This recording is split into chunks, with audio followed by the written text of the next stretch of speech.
우리 주님 예수 그리스도의 이름으로 여러분 한 분 한 분을 축복합니다. 아멘. 어떤 교회에서 목사님이 예배 시간에 성도들에게 질문했습니다.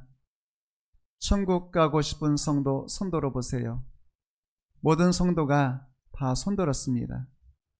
그런데 한 성도가 손을 들지 않았습니다. 그래서 목사님이 다시 그 성도에게 물었습니다. 성도님은 천국 가고 싶지 않으세요?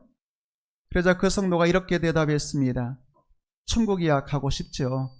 저는 목사님이 지금 당장 천국 가라는 줄 알았습니다. 그 말은 뭐겠어요? 천국이야 가고 싶죠. 근데 지금 가고 싶지는 않잖아요. 세상이 얼마나 좋은데, 세상이 얼마나 모든 것이 풍성한데, 즐길 거리가 많은데 당장 천국 가는 건 좀 그렇죠. 혹시 여러분의 천국도 그런 천국은 아닐까요? 오늘 말씀 보게 되면 세례 요한의 첫 번째 말씀이 나옵니다. 세례 요한의 첫 번째 말씀의 주제는 천국이었습니다. 누가 천국에 들어갈 수 있는지에 대해서 말씀했습니다. 그러면 첫 번째로 누가 천국에 들어갈 수 있을까요? 천국은 첫 번째로 누가 들어가요? 회개한 사람이 들어갈 수가 있습니다. 2절 말씀 볼까요? 2절 말씀 보게 되면 세례 요한이 예수님의 길을 준비하면서 첫 번째로 외친 말씀의 내용은 회개하라, 천국이 가까이 왔느니라. 천국에 대해서 말씀하고 있는 것입니다. 사실 예수님의 길을 준비하는 세례 요한의 첫 말씀이 천국이었다면, 회개하라, 천국에 가까이 왔느니라, 이런 말씀이었다면, 실제로 이제 세례 요한의 말씀의 주인공인 예수님이잖아요. 예수님이 이 땅에 오셔서 메시아의 공생애를 출발하시면서 하신 첫 번째 말씀이 마태복음 4장 17절에 나옵니다. 그 말씀의 내용은 회개하라, 천국이 가까이 왔느니라. 그러니까 세례 요한의 첫 말씀과 예수님의 첫 말씀은 동일합니다. 똑같습니다. 주제가 천국에 대한 말씀인 것이죠. 그러니까 우리는 예수님이 이 땅에 왜 오셨을까? 하늘의 영광 보좌를 버리시고 낮고 천한 이 땅에 왜 오셨을까? 말씀이신 예수님이 육신을 입으시고 이 땅에 왜 오셨을까? 그것은 바로 여러분들에게 천국 주시려고 오셨다는 것입니다. 첫 번째 말씀이 중요하잖아요. 우리가 연습곡을 보아도 제1화가 중요합니다. 첫 번째 보고 재밌겠다, 계속 끝까지 좀 봐야 되겠다 생각이 들면 계속 보지만, 첫 번째 1화가 재미없으면, 시작이 재미없으면 결론도 뭐 시들하죠. 그러니까 그 연습곡 안 보는 것입니다. 그런 것처럼 첫 번째가 중요하잖아요. 여러분, 세례 요한의 첫 말씀도 천국이었어요. 예수님의 첫 말씀도 천국이었습니다. 예수님의 첫 말씀이 천국이었다면 예수님의 첫 번째 기적 혹은 표적이라고 말합니다. 첫 번째 기적도 천국 내용이었습니다. 요한복음 2장에 보게 되면 예수님 가나 혼인잔치집에서 물을 포도주로 변화시키셨잖아요. 그 사건이 바로 천국에 대한 이야기입니다. 마태복음 22장 말씀 보게 되면 천국을 이렇게 예수님이 소개합니다. 천국은 마치 자기 아들을 위하여 혼인잔치를 베푼 어떤 인구와 같으니. 그러니까 예수님은 천국이 뭐냐라고 설명할 때 천국을 말로 설명하기가 복잡할 수 있으니까 한 장의 그림으로 소개하는 것이죠. 천국은 마치 자기 아들을 위하여 혼인잔치를 베푼 어떤 임금과 같다. 그러니까 천국은 뭐와 같다는 거예요? 혼인잔치집과 같다는 것입니다. 그러니까 가나의 혼인잔치집은 천국을 상징하는 곳이에요. 또 포도주는 성경에서 기쁨을 상징하죠. 그러니까 예수님 이 땅에 왜 오셨겠어요? 여러분들에게 혼인잔치집과 같은 기쁨을 주시려고 오셨다는 것입니다. 그러니까 예수님의 첫 말씀도 천국, 예수님의 첫 번째 기적, 표적도 혼인잔치집에서 물을 포도주로, 다시 말하면 혼인잔치집 같은 천국의 기쁨을 주시려고 이 땅에 오셨다는 것입니다. 여러분, 천국은 기쁨의 곳 아니겠어요? 로마서 14장에 보게 되면 하나님의 나라는 먹는 것과 마시는 것이 아니요 오직 성령 안에 있는 의, 평강, 희락, 기쁨이라 이렇게 말씀하고 있잖아요. 그러니까 하나님의 나라는 성령의 나라이고 하나님의 나라와 성령의 나라는 희락의 나라, 기쁨의 나라라고 말씀하고 있는 것이죠. 혼인 잔치집에 기쁨이 충만한 것처럼 여러분의 마음속에 하나님 나라 이루어지기를 축복합니다. 예수님 우리에게 기도하러 가르쳐 주셨잖아요. 흔히 우리가 주기도문이라고 말합니다만 나라가 임하시오며 라고 기도하라고 가르쳐 주셨어요. 나라는 하나님 나라잖아요. 하나님 나라가 임하시오며, 하나님의 나라가 어디에서부터 임해야 되겠어요? 하나님 나라가, 천국이 여러분의 마음속에서부터 이루어지게 되기를 축복합니다. 여러분의 마음에 하나님의 나라가 임하게 되면 하나님의 나라는 기쁨의 나라라고 말씀드렸잖아요. 하나님의 나라는 성령 안에 있는 희락이라고 말씀드렸잖아요. 하나님의 나라는 성령의 나라이고 성령의 열매가 사랑과 희락, 기쁨 아니겠어요? 그러니까 여러분의 마음속에 하나님 나라 이루어졌는지, 여러분의 마음속에 천국이 있는지 없는지 어떻게 알 수 있겠어요? 열매를 보면 아는 것이죠. 천국의 열매가 뭐겠어요? 희락, 기쁨인 것이죠. 여러분, 그러니까 내가 예수 믿지만 늘 짜증이 충만하고, 예수 믿지만 늘 화가 충만하고, 예수 믿지만 늘 마음에 염려 근심이 가득하고 분노가 가득하다면 여러분 다시 한번 생각해 봐야 되겠어요. 여러분의 마음에 하나님의 나라, 희락의 나라, 기쁨의 나라 이루어지게 되기를 주의 이름으로 축복합니다. 하나님의 나라의 왕이 누구겠어요? 하나님의 나라의 왕은 예수 그리스도죠. 그러니까 세례 요한이 회개하라, 천국이 가까이 왔다, 그 말은 뭐겠어요? 천국의 왕이신 예수님이 이 땅에 오셨다는 것입니다. 그리고 그 예수님이 메시아의 사역을 감당하면 이 땅에 하나님의 나라가 이루어진다는 것이죠. 그러므로 여러분, 우리의 마음속에 왜 희락이 없을까요? 기쁨이 없을까요? 그것은 바로 내 마음속에 내가 왕이 되어서 내 마음대로, 내 뜻대로, 내 감정대로 살면 기쁨이 있을 수가 없어요. 그런데 만약에 내 마음의 보좌에 예수님이 왕으로 앉아 계시고 예수님이 다스리시고 통치하시는 하나님의 나라가 내 마음에 이루어지게 되면 우리의 마음은 기쁨이 충만한 천국 되는 것이죠. 여러분의 가정이 천국 같은 가정 되기를 축복합니다. 여러분의 가정도 예를 들어서 남편이 주인이거나 아내가 마음대로 한다면 그 가정 천국일 수가 없지요.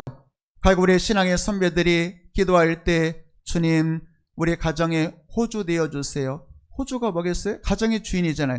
여러분의 가정의 주인이 예수님일 수만 있다면, 그래서 남편도 예수님의 뜻대로 순종하고 아내도 예수님의 뜻대로 순종하고 부모도 예수님의 뜻대로 자녀를 양육하고 자녀들도 예수님 존중하듯이 부모를 존중하면 그 가정은 천국 같은 가정 되는 것 아니겠어요?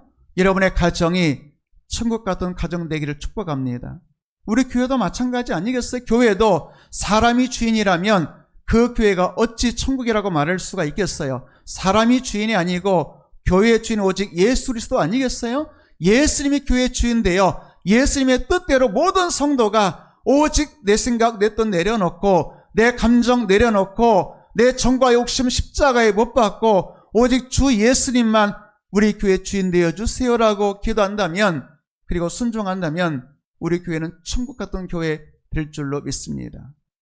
세례 요한의 첫 말씀도 천국, 예수님의 첫 말씀도 천국일 뿐만 아니라 예수님의 모든 말씀은 천국으로 이어지는 것이죠. 마태복음 5장에 보게 되면 산상순이 나오죠. 예수님의 가장 아름다운 말씀 중에 하나 아니겠어요? 그 산상순은 팔복으로 시작되잖아요. 팔복의 첫 번째 복이 뭐겠어요? 심령이 가난한 자는 복이 있나니 천국이 그들의 것. 팔복의 여덟 번째 마지막 복이 뭐겠어요? 의를 위하여 박해받은 자는 복이 있나니 천국이 그들의 것. 그러니까 산상수훈의 시작인 팔복의 첫 번째 복도 마지막 여덟 번째 복도 천국의 복이라 그 말이죠. 또 산상수훈은 마태복음 5장, 6장, 7장까지 이어져요. 7장 마지막에 보게 되면 이렇게 말씀을 마무리하시죠. 주여 주여 하는 자마다 천국에 들어갈 것이 아니요 하나님의 뜻대로 행하는 자라야 천국에 들어가리라. 그러니까 산상순의 마지막도 천국으로 마무리하시는 예수님을 보게 되죠. 천국의 절정은 마태복음 13장에 나오죠. 예수님께서 7가지 비유를 연속으로 말씀하셨어요. 그러니까 내용은 달라. 단막극 같은 거예요. 그러니까 이야기는 다른데 주제는 똑같아요. 천국은 마치 한 농부가 밭에 씨앗을 뿌린 것과 같다. 혹은 천국은 마치 밭에 감춰진 보화 발견한 어떤 사람과 같다. 천국은 마치 그물에 고기 잡힌 이런 거 여러분 아시잖아요. 천국 이야기가 7번 연속으로 나오게 되는 것이죠. 내용은 다 달라. 이야기는 다르지만 주제는 똑같아요. 그렇게 예수님은 천국 이야기를 7번이나 반복해서 말씀하셨다 그 말이죠. 예수님의 마지막 말씀 뭘까요? 공생에 마치시고 십자가에 죽으시고 부활하시고 40일 동안 이 땅에 계신 예수님이, 여러분 만약에 내 삶에 40일밖에 남지 않았다면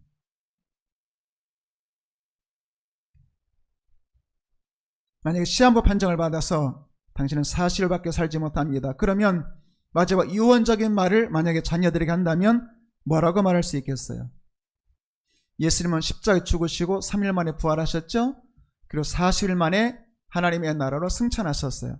40일 동안 계시면서 예수님이 하신 유일한 주제는 하나님 나라였습니다. 사도행전 1장에 보게 되면 40일 동안 계시면서 제자들에게 하나님 나라의 일을 말씀하시니라 이렇게 말씀하고 있는 거예요. 그러니까 예수님은 첫 말씀도 마지막 말씀도 첫 번째 기적도 중간중간의 모든 말씀도 천국 하나님 나라에 대해서 말씀하고 있는 것이죠. 오늘 세례 요한이 천국이 가까이 왔다 그러면서 천국에 누가 들어갈 수 있느냐?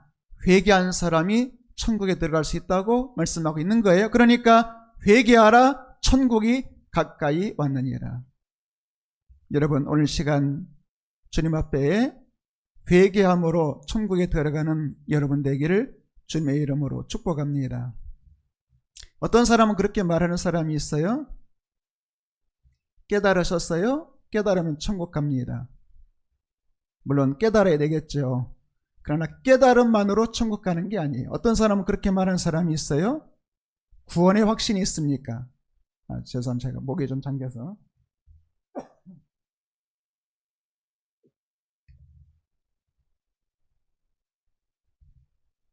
확신도 중요하지만 확신은 내 감정이잖아요. 내 확신으로만 천국 가는 게 아니에요. 천국은 오직 믿음으로 가는 하나님 나라인 것 믿으시기를 바랍니다. 그러니까 회개라고 하는 것도 깨닫고 그리고 감정적으로 애통해 하는 것도 중요하겠지만 더 중요한 마지막이 있다면 삶을 돌이키는 것이 회개입니다. 회개가 뭐겠어요? 돌이키는 것입니다. 죄악된 길로 가던 길에서 돌이켜 하나님께로 돌아오는 것이죠. 예를 들어 설명하자면 회개를 예수님이 탕자 이야기로 말씀하셨어요. 한 탕자가 아버지 집을 떠났잖아요. 아버지를 떠났잖아요. 허랑방탕의 삶을 살았습니다. 그런데 그 탕자 어느 날 깨닫게 되죠. 내가 잘못 살았구나. 내가 하늘과 아버지께 죄를 범했구나. 그리고 이제 스스로 돌이켜서 내가 아버지께로 돌아가리라 결심했습니다. 그때 그 탕자는 자신이 잘못된 삶을 살았음을 깨닫고 그리고 하늘과 아버지께 잘못했음을 감정적으로 느끼고 회개하고 애통해하죠.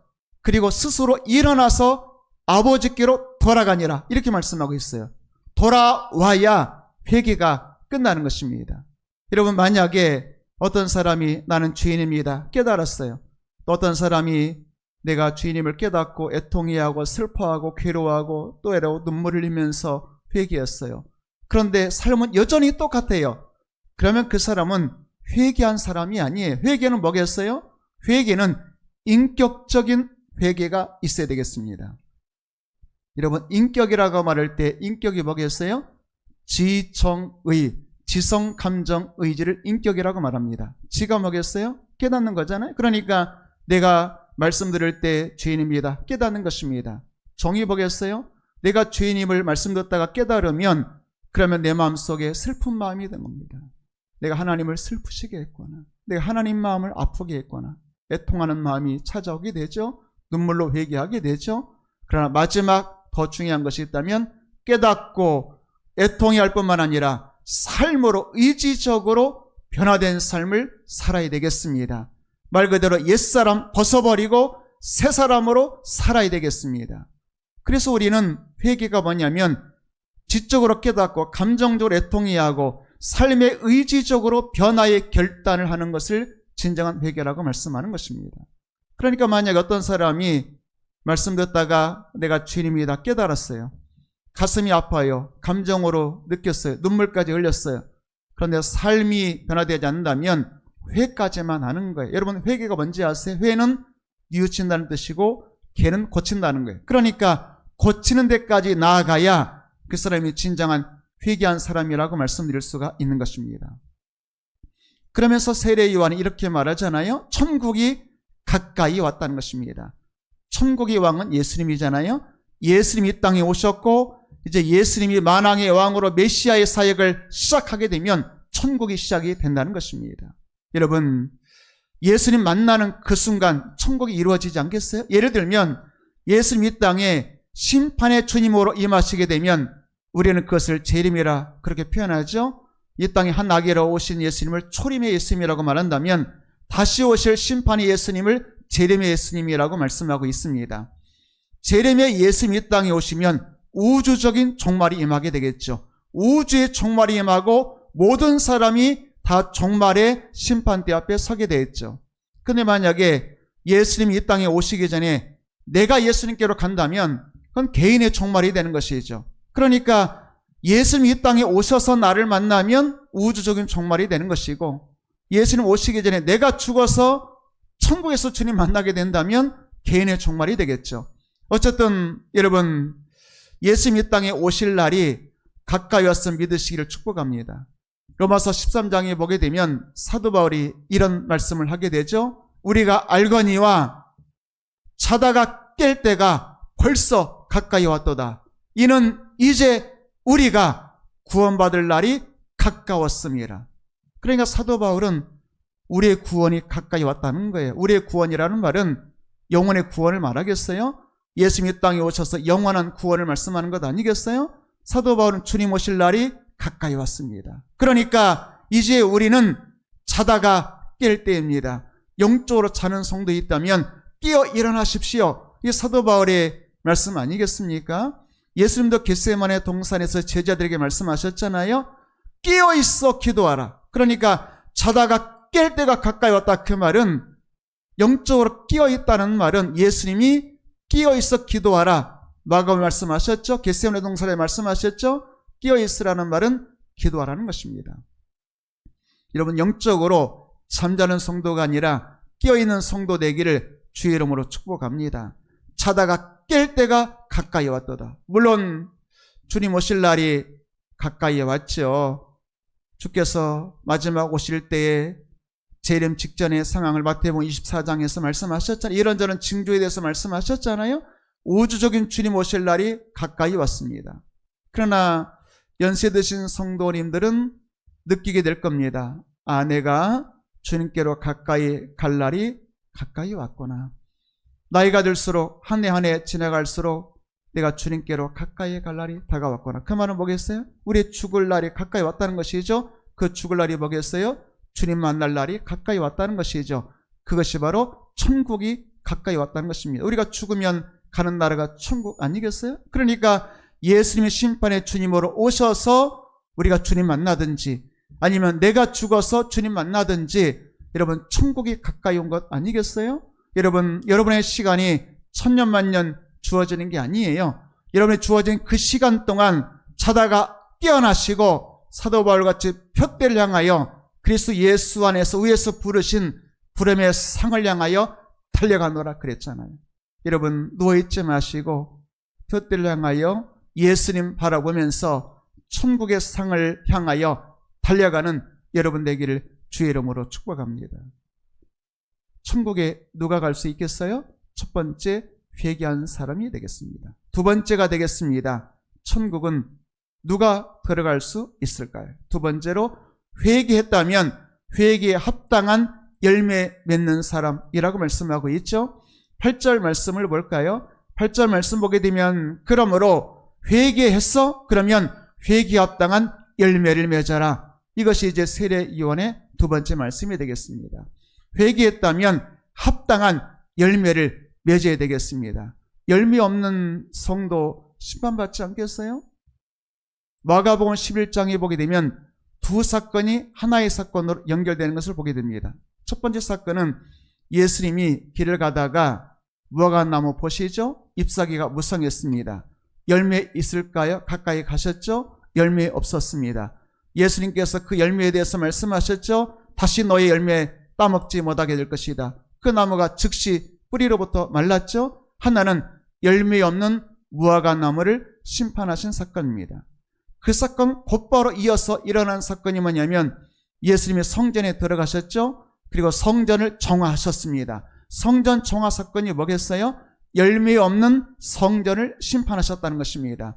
여러분, 성전은 뭐 하는 곳이에요? 만민이 기도하는 곳이죠. 성전은 아버지의 집이어야 되잖아요. 그런데 성전이 강도의 소굴이 되었을 때 예수님이 성전을 심판하셨어요. 무슨 말이겠어요? 여러분, 열매 없는 무화과나무는 열매 없는 성전을 상징하는 거예요. 그러니까 열매 없는 무화과나무를 심판하셨다는 것은 열매 없는 성전을 심판하셨다는 것입니다. 여러분, 우리가 생각할 때 주 예수님 심판의 주님으로 오시면 이 땅의 교회는 심판에서 면하겠지, 혹은 나는 예수 믿으니까 그러겠지, 물론 그럴 수 있겠죠. 그러나 여러분, 진짜 교회, 진짜 성도, 회개에 합당한 열매 맺지 않는다면 심판에서 제외될 수 없는 것입니다. 베드로에서 보게 되면 심판이 가까웠다라고 말하면서 교회로부터 심판이 시작된다고 말씀하고 있어요. 여러분, 우리가 무늬만 성도가 아니라 진짜 성도 될 수 있게 되기를 주의 이름으로 축복합니다. 예수님이 그러셨잖아요. 예수님 시대 이스라엘 백성들을 보면서 이 백성이 입술로는 나를 공경하되 마음은 내게서 멀도다. 입으로는 주여 주여. 마태복음 7장에 있는 말씀과 비슷한 내용이죠. 주여 주여 한다고 천국 가는 것이 아니라 하나님의 뜻대로 행하는 자가 천국 가리라. 이 백성이 입술로는 나를 공경하되, 말하는 거 보면 성도 같아요. 스스로 나는 성도입니다 말도 하고 말하는 거 보면 성도 같아요. 그런데 마음이 없어. 여러분, 여러분의 마음이 주님을 사랑하는 마음 되기를 축복합니다. 예수님께서 말씀하신 구약 성경의 가장 중요한 첫 번째 계명 뭐겠어요? 마음을 다하고 뜻을 다하고 힘을 다하여 주 너희 하나님을 사랑하라.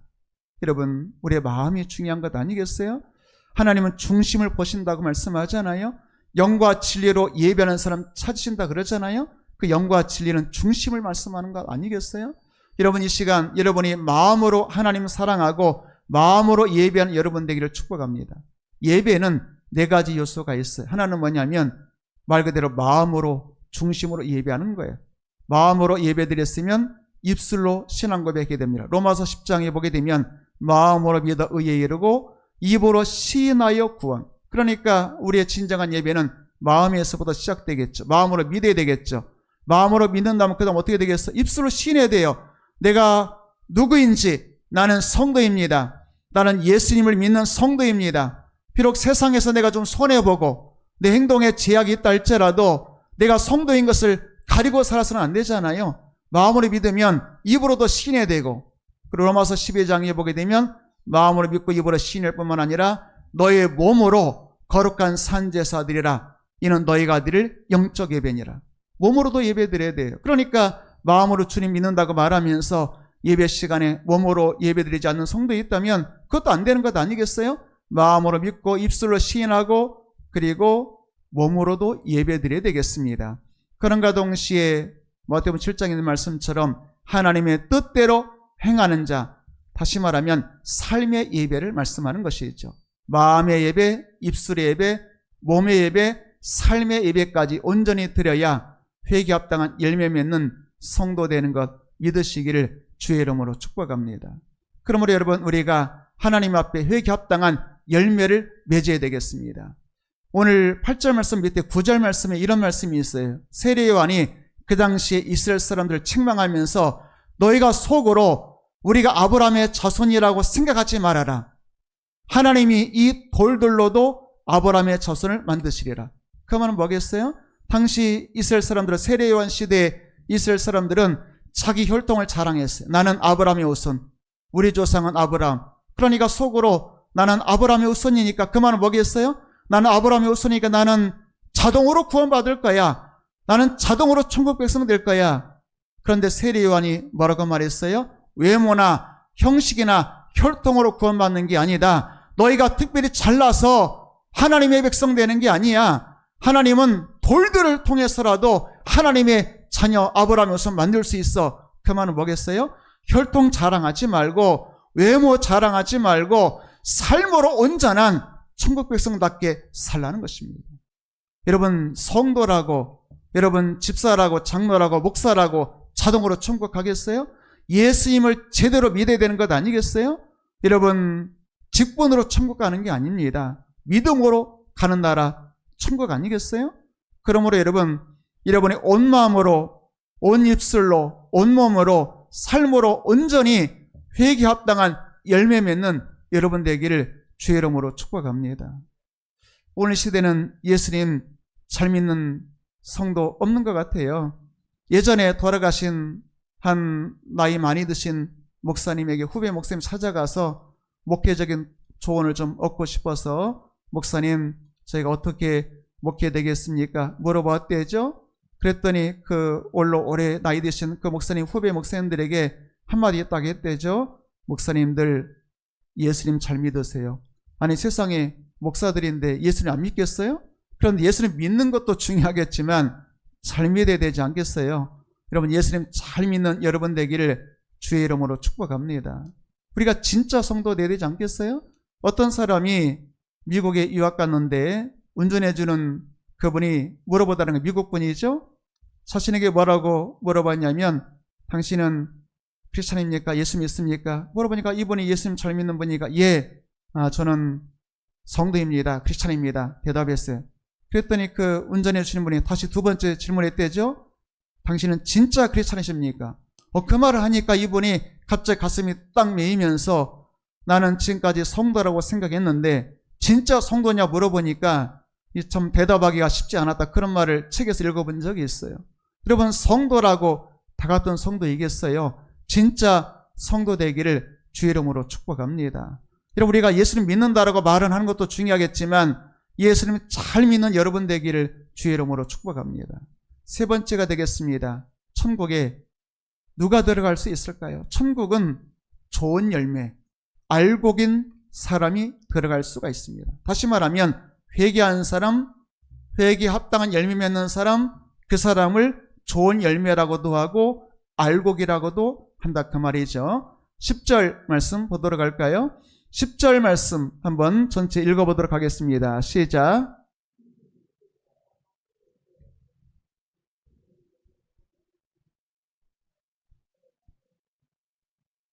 세례 요한이 당시 이스라엘 사람들에게 긴급한 심각한 얘기하는 거예요. 이미라는 게 뭐예요? 예수님이 이 땅에 오셨잖아요. 이미 도끼가 나무 뿔에 놓였다. 여러분, 농부가 나무 심는 목적이 뭐겠어요? 좋은 열매 거두려는 거잖아요. 그런데 만약에 좋은 열매 맺지 않으면 어떻게 되겠어요? 도끼로 찍어버리는 것이죠. 여러분, 좀 무서운 말씀이긴 하지만 좋은 열매 맺는 성도 되기를 주의 이름으로 축복합니다. 전에 산에 한번 간 적이 있습니다. 산에 갔는데 나무에 소나무였던 거로 기억이 나는데 빨간색 페인트 칠이 되어 있더라고요. 제가 무슨 생각이겠어요? 저 나무 이제 죽었구나. 표시해 놓은 목적이 뭐겠어요?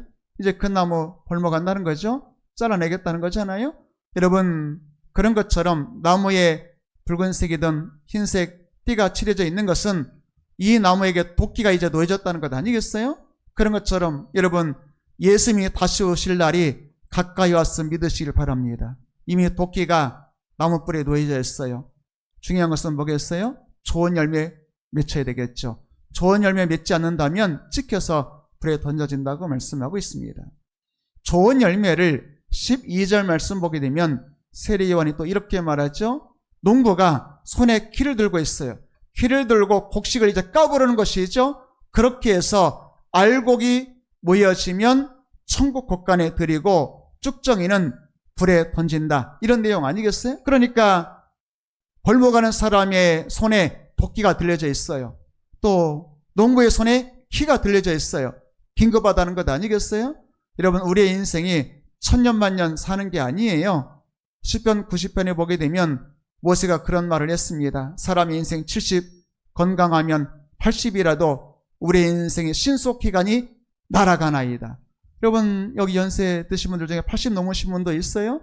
80평생 뒤돌아볼 때 여러분, 어떤 사람은 하룻밤과 같아요. 하룻밤 꿈과 같아요. 여러분, 그렇게 말할 수 있잖아요.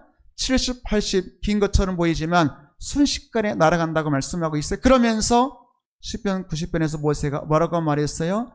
자기의 날을 계수하는 사람이 지혜로운 사람입니다. 이런 말을 했어요. 그러니까 나의 남은 날을 좀 생각해보고, 나의 남은 날을 어떻게 살 것인가 계산하고, 나의 남은 날을 허비하지 아니하고 주님 영광 위에 살리라 계산하는 사람이 지혜로운 사람이라고 말씀하고 있는 것이죠. 여러분, 우리의 인생이 천년만년 가는 게 아니에요. 어느 날 주께서, 오늘 밤에라도 주께서 우리의 영혼을 부르신다면 우리는 주께로 돌아가야 되는 것 아니겠어요? 여러분, 다시 한번 여러분의 인생에 다시 한번 심각한 혹은 임박한 천국을 바라보면서 하루하루 자다가 깰 때가 가까이 왔음을 믿으시기를 바랍니다. 그리고 주와 복음을 살아야 되지 않겠어요? 성경에 우리 주님의 마지막 말씀이 있어요. 마지막 말씀이 요한계시록 22장 20절에서 주님 이렇게 말씀하시죠. 내가 진실로 속히 오리라. 이게 주님의 마지막 말씀이에요. 그때 모든 성도가 한마디로 주님 말씀에 화답하면서 뭐라고 말했겠어요? 아멘, 주 예수여 오시옵소서. 여러분, 만약에 우리 주님께서 내가 진실로 속히 오리라 말씀할 때 여러분들이 아멘입니다, 할렐루야입니다, 다 준비됐습니다, 주 예수여 어서 오시옵소서, 이렇게 준비되어야 되지 않겠어요? 그런데 우리 주님이 내가 진실로 속히 오리라 그렇게 말씀하실 때 주님 지금은 안 되겠어요. 저 준비가 좀 덜 된 것 같은데 한 일주일만 기다렸다 오시면 안 되겠어요? 그건 한 1년만 기다려주시면 제가 잘 준비하고 충성하다가 주님 만나면 안 되겠습니까? 여러분, 그럴 수 있겠어요? 안 되잖아요. 언제 주님 오실지는 아무도 모르잖아요. 오늘 이 밤에 주님이 오신다 할지라도 아멘, 주 예수여 어서 오시옵소서, 준비된 성도 되어야 되지 않겠습니까? 여러분 천국 백성이잖아요. 그렇다면 천국 백성이니까 천국 들어갈 준비 되셨잖아요. 더 중요한 것이 있다면 여러분, 천국에 들어가는 것도, 예수 믿음으로 천국 들어가는 것도, 어떤 사람은 면류관 쓰고 살아있다 착하고 충성된 종아, 네가 적은 일 맡겼는데 큰 일을 다시 맡겨줄 것이다, 충성했으니 내 아버지의 잔치절에 참여하라, 칭찬 듣는 성도도 있고, 면류관 쓰는, 의의 면류관, 생명 면류관 쓰는 성도도 있겠지만, 그러나 구원은 받았으나 불 가운데서 구원받은 사람도 있다, 그런 말씀도 있잖아요. 여러분, 우리가 주님 만날 때 부끄러워서 얼굴 돌리면 안 되잖아요. 주님 부끄럽습니다, 주님 지금 준비가 안 됐는데요. 여러분, 그렇게 주님 만나서는 안 되잖아요. 언제나 인자가 진실로 내가 속히 오리라 말씀할 때 아멘, 주 예수여 오시옵소서, 준비된 자로 오늘 오신다 할지라도 부끄러움 없이 주님 만나는 성도로 준비되어야 되지 않겠습니까? 여러분, 이번 한 주간 회개하라, 천국이 가까이 왔느니라. 가까이 왔잖아요. 재림의 주님이 다시 올 날이 가까이 왔던가, 우주적인 종말이죠. 그러나 혹은 주님 오시기 전에 내가 주님께로 가는 개인적인 종말이던가, 여러분, 우리 모두는 주님 앞에 설 날이 있습니다. 멀지 않았죠. 가까이 왔습니다. 하나님의 심판대 앞에 서겠죠. 부끄러움 없이 주님 만날 수 있도록 회개한 성도, 회개 합당한 열매 맺는 성도, 좋은 열매 맺는 알곡 성도 되기를 주님의 이름으로 축복합니다.